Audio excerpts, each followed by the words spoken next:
Dr. Kaya Viridian stood frozen. Her silver eyebrows raised so high they nearly disappeared into her hairline.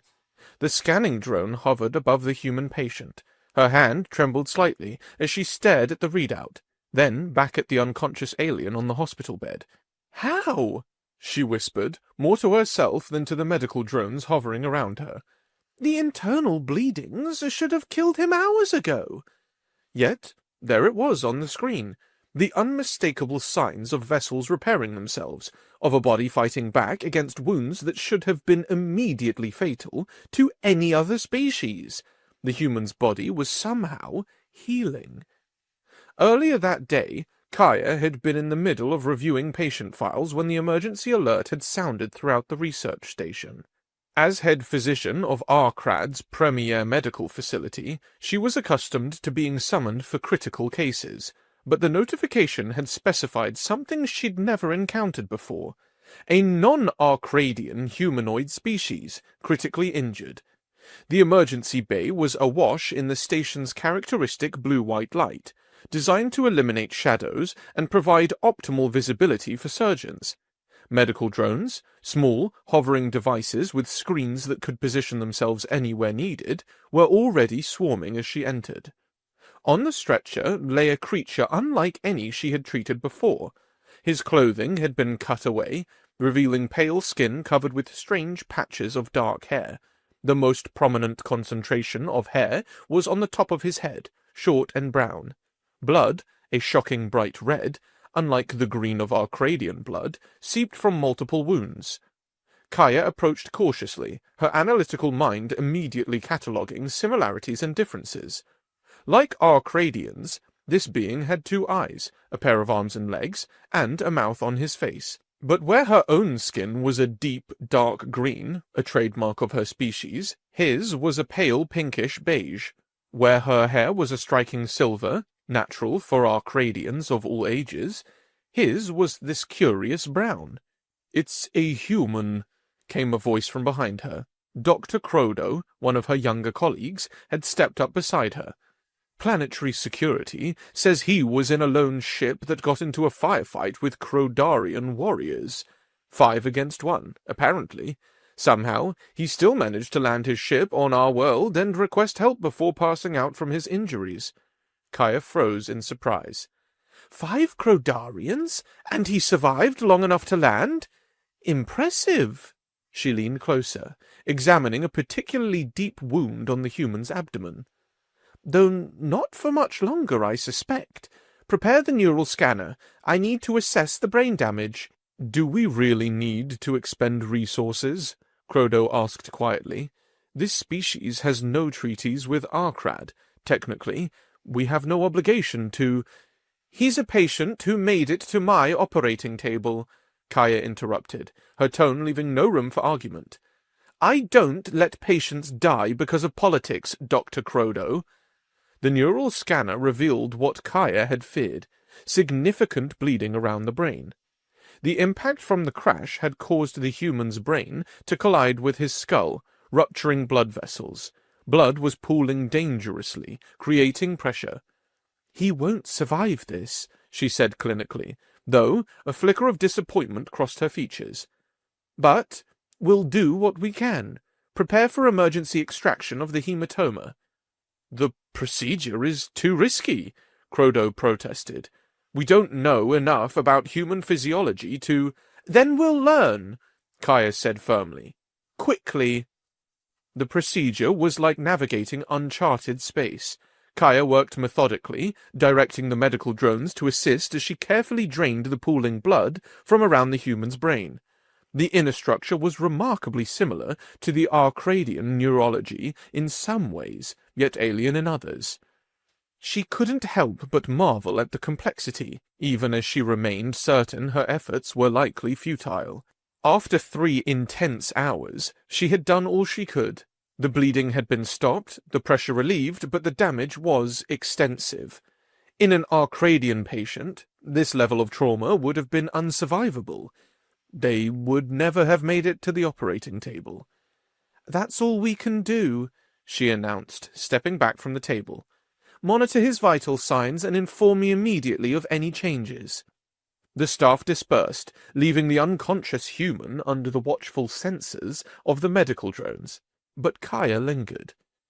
"You're staying?" Crodo asked, pausing at the doorway. "Someone should," she replied. "The data could be valuable to our understanding of human physiology." Crodo nodded, seeing through her scientific justification but choosing not to comment. "I'll check in before morning shift." Alone with the human and the quiet drones, Kaya settled into a chair beside the bed they had placed him on. This wasn't unusual for her. Having no family and little social life outside her work, she had spent countless nights in the medical facility with critical patients. Work was her life, had been for the past decade. As the night progressed, Kaya monitored the human's neural readings with growing curiosity. The deterioration she had predicted wasn't occurring, at least not at the rate she had expected. The drones continued running diagnostics, and she analyzed the data in real time, comparing it to known recovery patterns of other species. Something strange was happening. The human's cells appeared to be regenerating at an accelerated rate. Neural pathways that had been damaged were showing signs of activity. It wasn't dramatic, but it was unexpected. Kaya picked up her datapad and accessed the images from the crash site. The vessel was mangled almost beyond recognition. Twisted metal and shattered glass. The fact that anyone had survived such an impact was remarkable. The fact that this human had not only survived but had been conscious long enough to call for help was even more so. "Who are you?" she murmured, studying the unconscious face. "And what makes your species so resilient?" She continued observing his condition throughout the night, logging every slight change, every unexpected reading. The sun was just beginning to rise over this hemisphere of Arkrad's skyline when she noticed his breathing pattern changing. His eyelids fluttered, and before the morning staff had arrived for their shift, the human's eyes opened. Kaya quickly activated her universal translator as the human began to speak between coughs. My head," he groaned, his voice hoarse. "Feels like I got hit by a bus." Kaya stood frozen, utterly impressed and momentarily speechless. By all medical logic, this being should be dead, not complaining about a headache. The human's eyes, a curious brown, matching his hair, focused on her green face and silver hair. To his credit, he showed remarkably little shock at her alien appearance. "Where am I?" he asked, attempting to sit up and immediately wincing. Finding her voice, Kaya gently pressed him back down. "You're on Arkrad," she explained, her translator converting her words. She paused, looking at the bandages wrapped around his head, still struggling to believe what she was seeing. "I extracted quite a lot of blood from around your brain. I thought you would die." His eyebrows raised slightly. "Someone of my species wouldn't have even survived long enough to be brought to the hospital in your condition," she continued. "The crash alone would have killed most beings I've encountered." The human's cracked lips formed a weak smile. "Humans are pretty tough to kill. It's one of our better features." "Evidently," Kaya replied, checking his vitals on a hovering screen. "Planetary Defense told me you were fighting 5 Crodarian warriors before you crashed here.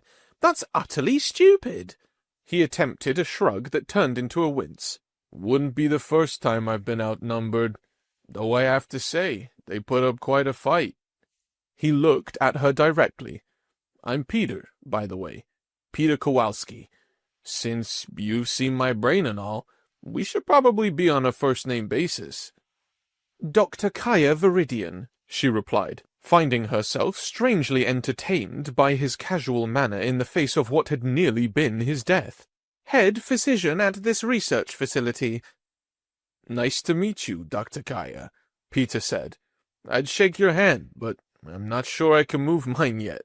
He glanced around the room. "So, where's my stuff? My communicator, gun, the rest of my equipment?" Kaya couldn't help but give a small, surprised laugh. "You nearly died from catastrophic injuries. You're on an alien planet, and your first concern is your equipment?" Peter grinned weakly. Women are all the same across the galaxy, I see. You didn't even know my name and you've already left me with nothing. Despite herself, Kaya found her eyes flicking in amusement. Your belongings are likely being kept with security. Standard procedure for unexpected visitors. I need to contact the fleet, Peter said, suddenly serious. He tried to sit up again, his face contorting with pain. They need to know I'm alive, and I need my communicator to... What you need, Kaya interrupted firmly, is rest. Your recovery is unprecedented, but you're far from healed. Just let me stand up for a minute, he insisted, swinging his legs over the side of the bed despite his earlier claim of immobility. I feel fine. Just a headache. He tried to stand, but staggered, falling back onto the bed. Kaya moved quickly, her green hands pressing against his shoulders, forcing him to remain still. Listen, Peter Kowalski, she said, her silver eyebrows drawing together in a stern expression. I didn't spend 3 hours extracting blood from your brain just to watch you collapse on my floor. I will get your equipment for you after I've gone home and gotten some sleep. Until then, you will rest. Or I will test some of our sedatives on you to see which ones are effective on humans. Peter's eyes widened slightly, but there was a hint of amusement in them. Has anyone ever told you that you have a wonderful bedside manner, Doctor? Frequently, she replied dryly. Now rest. When he seemed ready to accept rest, she headed toward the door, turning back for one final warning. The drones will monitor your every move. If you try anything stupid, I'll be back within minutes, and I'll be considerably less pleasant than I am now. As she left the room, Kaya couldn't shake the feeling that her life had just become significantly more complicated. This human, this Peter Kowalski, and his inexplicable ability to heal from fatal wounds represented something unprecedented in her medical career. And, in her experience, unprecedented things on Arkrad rarely remain simple for long. The planetary defense headquarters loomed against the evening sky. Its metallic walls gleamed with the last rays of Arkrad's setting sun. Unlike the warm, well-lit environment of the medical research station, this building seemed designed to intimidate. All sharp angles, cold metal, and intentionally chilled air that made Kaya pull her medical coat tighter around her shoulders. She had been waiting for nearly an hour. The receptionist, a stern-faced Arkradian with unusually dark silver hair, had informed her that the officials who could authorize the release of the humans' belongings were occupied with matters of planetary security. Kaya was certain they were making her wait on purpose, a power play she had encountered before when dealing with government officials. Finding an uncomfortable chair in the corner of the austere lobby, Kaya pulled out her datapad. If they intended to waste her time, she would at least use it productively. She opened a secure communication channel to Crodo at the medical facility.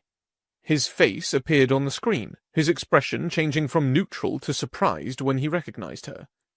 Dr. Viridian? I thought you'd gone home to rest. I've already rested enough, she replied, keeping her voice low. How is our patient doing? Crodo's eyes flicked rapidly, a sign of excitement or agitation among Arkradians. It's remarkable. His neural activity has stabilized completely. The swelling has reduced by 60% since this morning. I've never seen anything like it. Has he been behaving himself? Surprisingly, yes. He's been asking questions about our medical technology, but hasn't attempted to leave his bed. Crodo leaned closer to his screen. What did you do, Kaya? What treatment protocol did you use? Kaya couldn't help but smile slightly. I didn't do anything special. Humans are just built different. They're fascinating creatures. Realizing she was speaking too loudly in the public space, she lowered her voice to nearly a whisper. We could likely spend decades understanding their immune system and self-repair mechanisms. The applications to our own medicine could be revolutionary. Crodo opened his mouth to respond, but his words were cut off as a heavy green hand suddenly descended over Kaya's datapad, rudely covering the screen. Startled, Kaya looked up to find two bulky Arcadian guards staring down at her. Their official uniforms bore the emblem of the Defense Military's elite security force, and their expressions were coldly professional. "Dr. Viridian," a voice came from behind them. "How kind of you to grace our humble security headquarters with your presence." The guards stepped aside, revealing a tall, imposing Arcadian male. His silver hair was styled in the traditional 3 braids of high government officials, and his dark green skin had the slight sheen that came with expensive cosmetic treatments. Minister of Defense, Tharok Varn, one of the most powerful individuals in the Arcadian government, smiled down at her with an expression that didn't reach his eyes. "Minister Varn," Kaya acknowledged, quickly shutting off her datapad. "I didn't expect to meet with someone of your stature." "And yet, here we are." His smile widened slightly. "You're the doctor who saved the human, are you not?" Kaya stood, refusing to remain seated while being loomed over. "I am." "Fascinating creatures, humans," Varn said, echoing her own words from moments ago. "Tell me, why exactly are you here, Doctor?" "I came to recover my patient's belongings," Kaya replied evenly. "His communication device, scanner, and other equipment. As his attending physician, That would be a bad idea," Varn interrupted, his tone still pleasant but with an unmistakable edge. "The human won't need his things where he's going." A chill ran down Kaya's spine that had nothing to do with the building's cold air. "And where exactly is that, Minister?" "A specialized research facility," Varn replied, gesturing for her to follow him away from the public lobby. Against her better judgment, Kaya complied, the 2 guards falling into step behind them. They entered a small conference room, windowless, with walls that she suspected were designed to block all forms of surveillance or communication. "Sit, please," Varn said, though it wasn't a request. Once they were seated across from each other at the sleek metal table, Varn continued. "Your discovery regarding the human's extraordinary healing abilities is one of great interest to the Defense Ministry.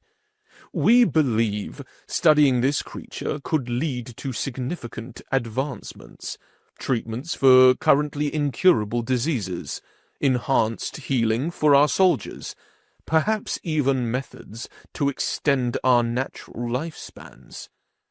"You're planning to transfer him to a secret facility for experimentation?" Kaya stated flatly. Varn's eyes wince, amusement. "Experimentation sounds so primitive. We prefer comprehensive biological study. And yes, thanks to your excellent care and detailed medical records, we now understand what a valuable resource we have in our possession." A cold realization washed over Kaya. "You've been monitoring my medical examinations?" "Of course we have," Varn laughed, not bothering to deny it. "Did you think a non-Arcadian life form could crash land on our planet, be taken to our premier medical facility, and not be under constant surveillance? The neural scanners, the tissue analyzers, even the hovering drones, all of them feed data directly to our security systems." "That's a violation of medical privacy," Kaya protested, though she knew how hollow her words sounded. "Everyone understands how seriously the regime takes security," Varn replied, his tone suddenly harder. "Both internally and externally. Surely someone of your intelligence didn't believe otherwise." Kaya fell silent, her mind racing.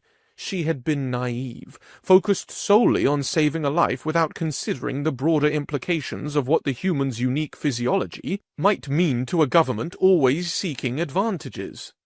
"I'd like to offer you an opportunity, Dr. Viridian," Varn continued, his voice softening again.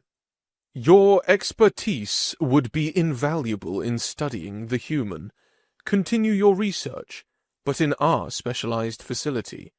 You'll have resources beyond anything available at your current position, and your career would benefit tremendously. The Central Chamber rewards those who contribute to national security. And if I refuse? Why would you? This is a unique research opportunity. His expression remained pleasant, but Kaya understood the implicit threat. Think of what we could learn. Think of the advancements.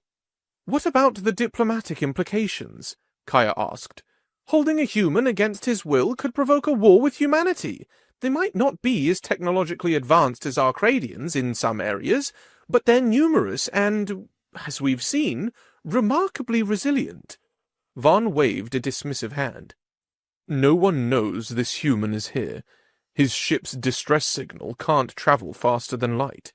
As far as Earth is concerned, he simply disappeared in deep space, a common enough occurrence in the dangerous business of interstellar travel. Kaya's mind raced through possibilities, each darker than the last. She had heard rumors, whispered stories, about what happened to those who opposed the will of the Central Chamber. Academics who disappeared after publishing controversial papers, journalists whose investigations into government activities ended abruptly, officials who retired unexpectedly after voicing opposition to new policies. I need time to consider your offer, she said finally, choosing her words carefully. We don't even know if the human won't drop dead at any time. Their biology is still largely unknown to us. It would be premature to make career decisions based on a single case study. It was a lie, delivered with all the clinical detachment she could muster. She had seen enough of Peter's recovery to know that, barring new injuries, he was likely to make a full recovery. But Vaughn didn't need to know that she was already certain of the human's vitality. Vaughn studied her for a long moment, his expert eyes seeking deception. Very well, he finally said. You have until tomorrow evening to make your decision. The human will be transferred the following morning, with or without your participation. May I return to the hospital now? Kaya asked, keeping her expression neutral. Of course, Vaughn nodded, standing to indicate the meeting was over. As Kaya turned towards the door, Vaughn's voice stopped her once more. Dr. Viridian, a word of advice.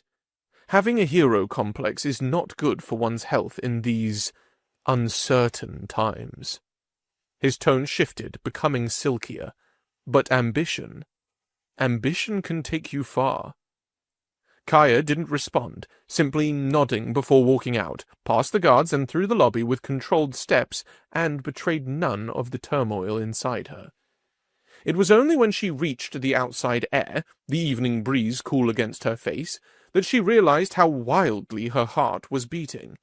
Her mind swirled with overlapping thoughts and emotions, fear, indignation, and a growing sense of responsibility toward her unlikely patient.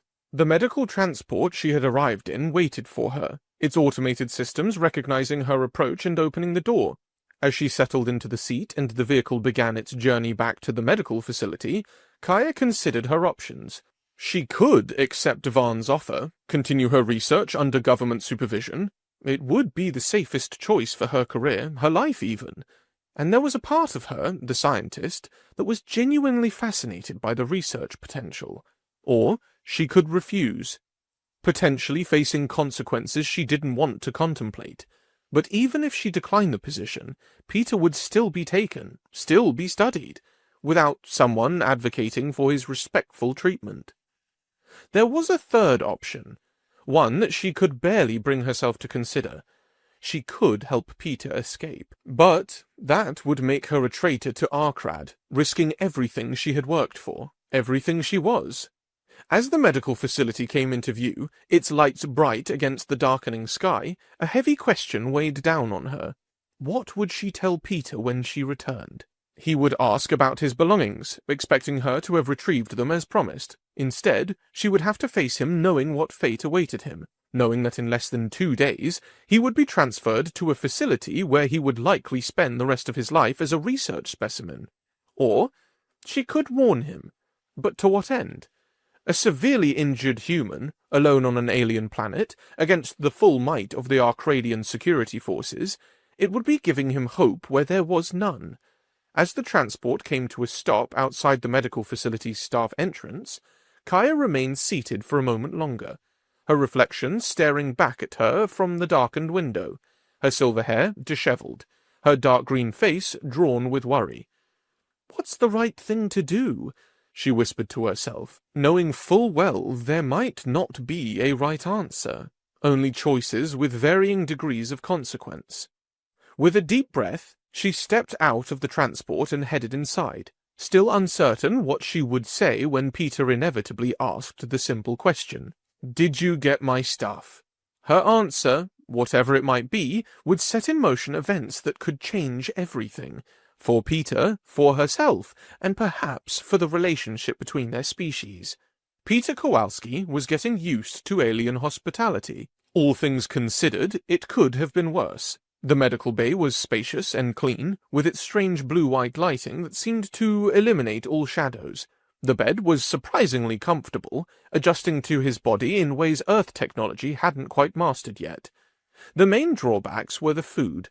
Gelatinous substances in various shades of yellow and green that tasted vaguely like overcooked vegetables, and of course, the hovering drones that seemed determined to invade every moment of his privacy. One of them was currently positioned about 2 feet from his face, its camera lens focused on him with an unblinking electronic stare. "You know, we could be friends if you just back up a little," Peter told the drone, which predictably didn't respond or adjust its position. He sighed and leaned back against the pillows. Overall, the Arcadians had been friendly enough. The medical staff checked on him regularly, seemingly fascinated by his rapid recovery. Several had even attempted conversation beyond medical questions, curious about Earth and humans in general. But it was the green doctor with silver hair, Kaya, that Peter was waiting for. She had promised to retrieve his equipment, and he was looking forward to teasing her a bit more about it. Then he'd thank her properly for saving his life, contact the human fleet to let them know he was alive, and leave this weird world for good. Another adventure for the memoirs he'd probably never write. The door to his room suddenly burst open, startling Peter from his thoughts. Kaya entered in a rush, her movements lacking the calmness he'd observed in her earlier. Her silver hair was slightly dishevelled, and her dark green face bore an expression he couldn't quite read. "What happened?" Peter asked, immediately sitting up straighter. "Did you get my things?" Kaya didn't answer. Instead, she stopped beside his bed and stared at one of the monitoring screens with an intensity that made Peter uneasy. After a moment, she announced flatly, "I think we need to perform a full body scan." "What? Why? I feel—" Before he could complete his protest, Kaya was already disconnecting him from the monitoring equipment. She produced a wheelchair from a nearby alcove and, with strength that seemed excessive for someone handling a supposedly injured patient, forcefully transferred him into it. "Whoa, easy there." Peter winced as she secured him in the chair. "I'd like to keep the bones that aren't already broken, thanks." Kaya didn't respond, instead pushing the wheelchair toward the door and out into the corridor at a pace that felt more like an escape than a medical transfer. It was only when they were already moving through the sterile hallways, passing startled medical staff, that Peter found the strength to protest more seriously. "Doctor, I appreciate your enthusiasm for my health, but what the hell is going on?" His voice had lost its teasing edge, replaced by genuine concern. "I'm not going anywhere else until you explain what we're doing." When she still didn't respond, Peter reached down and manually locked the wheelchair's wheels, bringing them to an abrupt halt in the middle of the corridor. "I mean it," he said firmly. "Not another inch until you tell me what's happening." Kaya finally looked at him, really looked at him, her large eyes meeting his directly. Something in her composed exterior cracked, and her voice lowered to barely above a whisper. "They will take you somewhere and use you as a test subject," she said, her words tumbling out in a rush. A droplet of moisture, a tear, Peter realized with shock, fell from her eye onto his hospital gown. "They'll make you disappear." The raw emotion in her voice struck him more deeply than her words. This wasn't some elaborate prank or misunderstanding. Whatever was happening, Kaya was genuinely terrified for him. His hands loosened their grip on the wheels, and the chair was suddenly in motion again, Kaya pushing him with renewed urgency down a corridor he hadn't seen before. As they moved, Peter's mind raced through possibilities. Who were they? Government? Military? Some shadowy alien research division? He'd encountered enough bureaucracy and power-hungry officials during his time in the Earth Fleet to know that some things were universal, including the capacity for cruelty in the name of advancement. But Kaya's tears, her obvious distress at his fate, that left no room for doubt. Somewhere inside, he knew she was risking something to save him, and, as naive as it might be, he decided to trust her. For now, she pushed him through a door that slid open automatically, revealing a room filled with communication equipment. An Arcadian male sat at a console, his head jerking up in surprise at their sudden entrance. "Dr. Viridian?" the technician said, clearly startled. "What are you—" "Shut up!" Kaya interrupted, her voice steady despite the tears that had fallen moments ago. "Establish immediate contact with the human homeworld."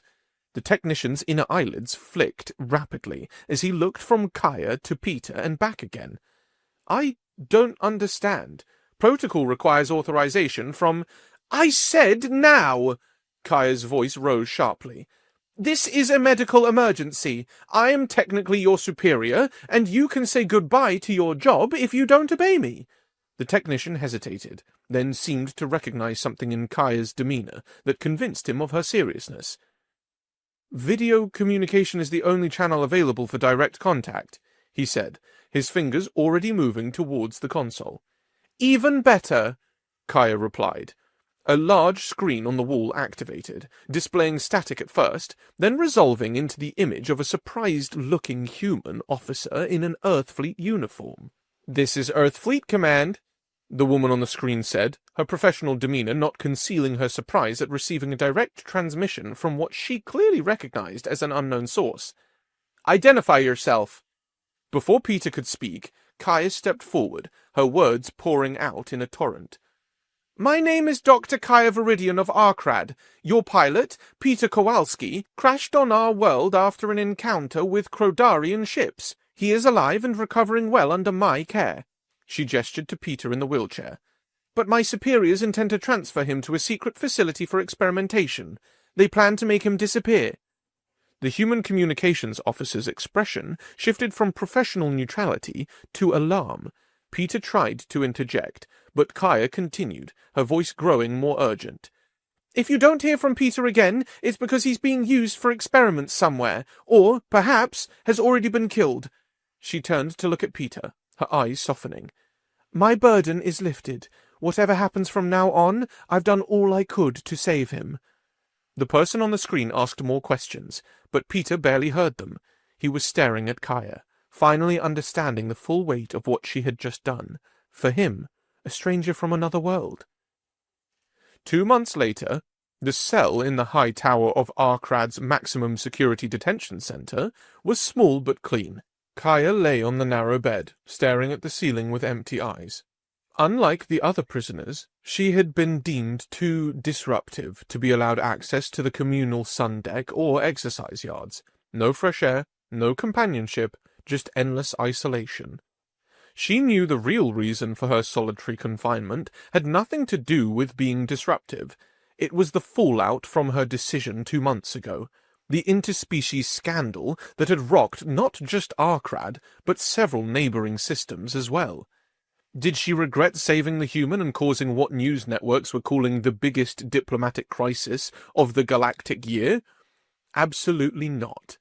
The human fleet's immediate and forceful demands for Peter's return had sent shockwaves through Arcadian politics. Many powerful officials had fallen from grace alongside her, including Minister Vaughn himself, exposed for unauthorized surveillance and plans for illegal experimentation on a citizen of an allied species. The fact that she wasn't actually guilty of any crime under Arcadian law bothered her deeply. Her actions had been justified as saving a patient from unethical treatment, but the embarrassment she had caused the government required a scapegoat. So, Here she was, sentenced to 30 years for endangering planetary security, while Peter had been safely returned to his people. At least now she could sleep as much as she wanted, she thought bitterly. Her days of helping others were gone for good. She was still staring at the ceiling when a tremendous explosion rocked the building. The wall of her cell burst inward, sending chunks of debris flying across the room. The noise left her ears ringing, and dust filled the air, stinging her eyes and lungs. Coughing and disoriented, Kaya used her prison uniform to wipe her eyes, trying to clear her vision. As the dust began to settle, a blurred bipedal shape formed against the bright light streaming through the new hole in her wall. After several more blinks, the shape resolved into a familiar figure. Peter Kowalski, suspended in mid-air outside her cell. He was hanging from a rope or cable that extended upward, out of her sightline. When their eyes connected, he said just 2 words. "Jump, and I'll catch you." Only then did her mind fully understand that Peter was being held by some sort of harness, and he wanted her to jump through the hole in her cell wall, stories above the ground, and trust him to catch her. Kaya took 1 step towards the ragged opening and froze as she noticed the dizzying height. The ground below seemed impossibly distant, the people and vehicles reduced to tiny dots. "I can't," she said, stepping back from the edge. "Remember the wheelchair?" Peter called back, his voice barely audible over the wailing alarms that had begun throughout the prison. "This isn't different. Trust me." Something changed inside Kaya at those words. A decision crystallized in her mind, and before she could second-guess herself, she was running toward the opening. She closed her eyes and jumped. For a moment, she felt weightless, suspended in empty air, nothing between her and the distant ground. Then came the impact.